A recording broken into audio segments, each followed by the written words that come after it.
नमस्कार साथियों, मैं सोमनाथ मंडल अपने YouTube channel quick education hub में आपका पुनः स्वागत करता हूं।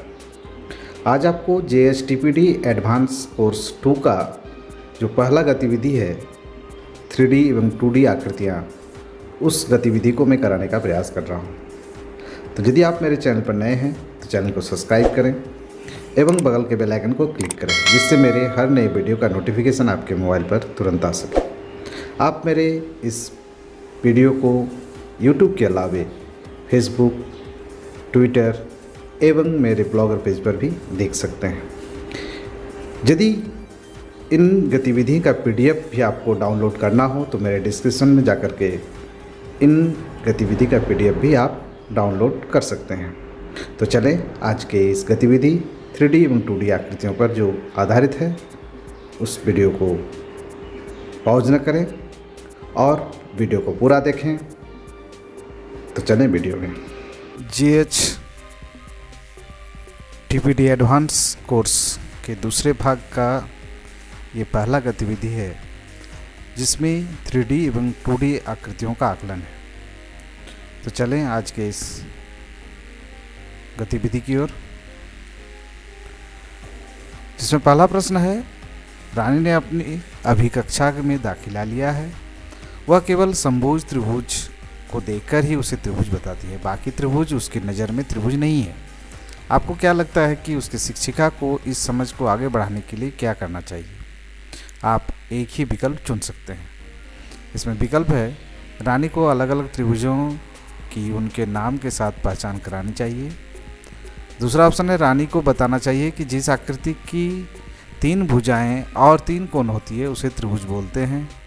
तीसरा ऑप्शन है, रानी को अलग अलग तरह के त्रिभुज देकर उनके देखने वाले गुणों की तरफ ध्यान दिलाना चाहिए। और आखिरी ऑप्शन है, रानी को अलग अलग प्रकार के त्रिभुज की परिभाषा याद करानी चाहिए। तो इसमें जो सबसे सटीक ऑप्शन है वह आपका ऑप्शन नंबर 3 है। रानी को अलग अलग तरह के त्रिभुज देकर उसके दिखने वाले गुणों की तरफ ध्यान दिलाना चाहिए।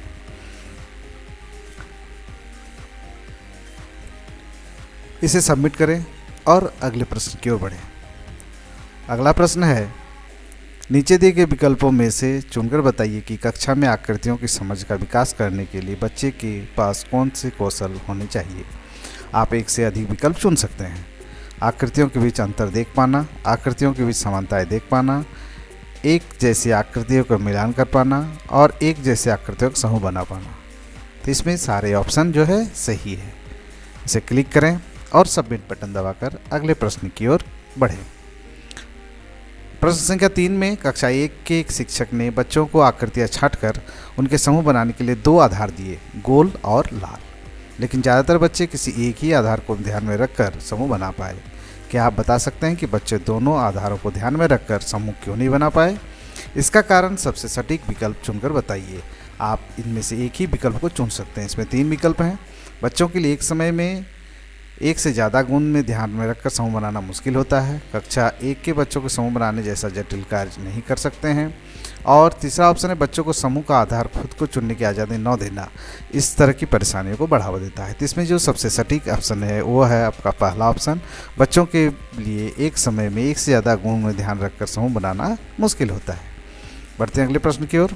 अगला प्रश्न है, कक्षा 1 के बच्चों को आकृतियों के समूह बनाना सिखाने के लिए गतिविधियों का कौन सा क्रम ठीक होगा?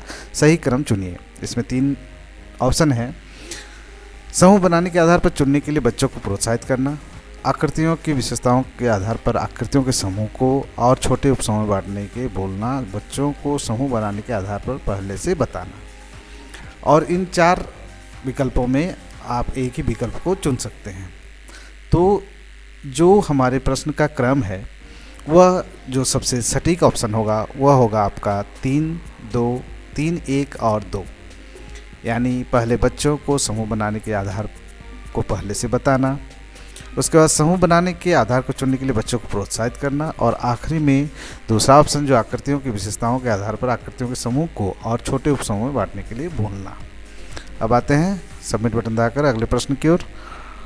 वैन हीले के सिद्धांत के अनुसार बच्चे ज्यामिति की समझ बनाने के लिए सबसे पहले आकृतियों की समझ कैसे बनाना शुरू करते हैं? आप कोई एक विकल्प चुन सकते हैं। जिसमें आप एक ही विकल्प दे सकते हैं। आकृतियों की दिखावट के अनुसार, आकृतियों की पहचान के अनुसार आकृति कौन विशेषता होता है जो सीधी सीधी दिखती नहीं है। और ऑप्शन 4 है आकृतियों के औपचारिक नाम को याद करके। तो इसमें जो सबसे सटीक आंसर है वो है आकृतियों की दिखावट के अनुसार। वैन हेले का सिद्धांत के अनुसार आकृतियों की दिखावट के अनुसार आप उसे ज्यामितीय आकृति को समझा सकते हैं। बढ़ते हैं अगले प्रश्न की ओर। 2 आयामी आकृतियों की समझ बच्चों को विकसित करने के लिए कक्षा 1 की पूनम जी ने गत्ते की आकृतियों को काटते समय सभी वृत्त पीले रंग के, सभी वर्ग लाल रंग के, सभी त्रिभुज नीले रंग के रखे।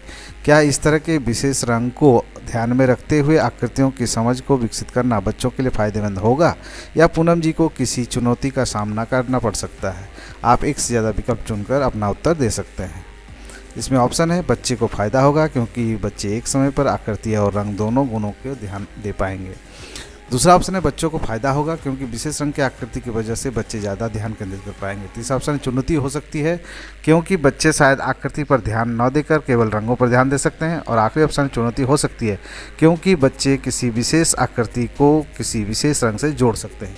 तो इसमें जो सबसे सटीक आंसर है वह है तीसरा और चौथा। इस पर टिक करें और सबमिट बटन दबाकर अगले प्रश्न की ओर बढ़ें।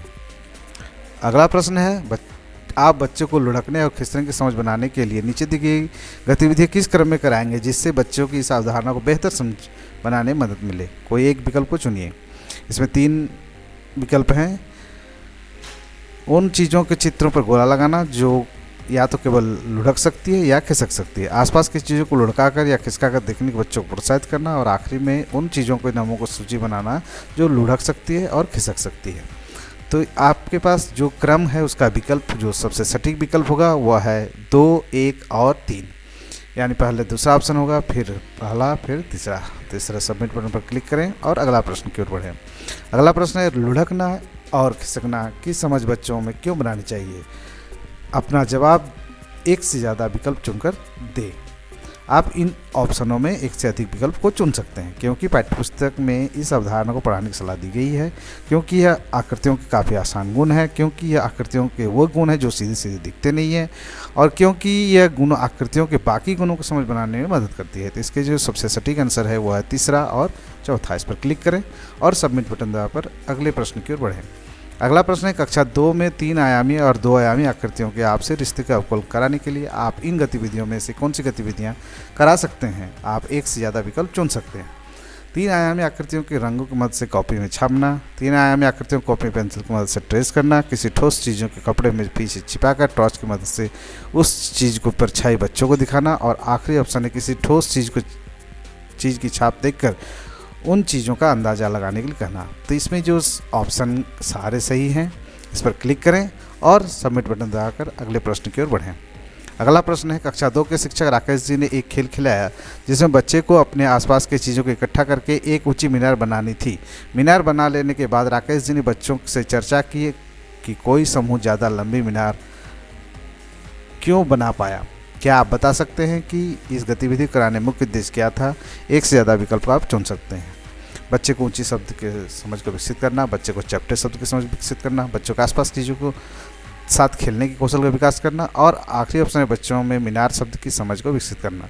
तो इसमें जो सबसे सटीक आंसर है वह है पहला और दूसरा, बच्चों को ऊंची शब्द की समझ को विकसित करना और बच्चों में चपटे शब्द की समझ को विकसित करना। तो इस तरह आपने सभी 10 प्रश्न हल किए हैं, सभी को टिक किए हैं। तो इन प्रश्नों के साथ उत्तर करने के लिए आपका बहुत बहुत धन्यवाद।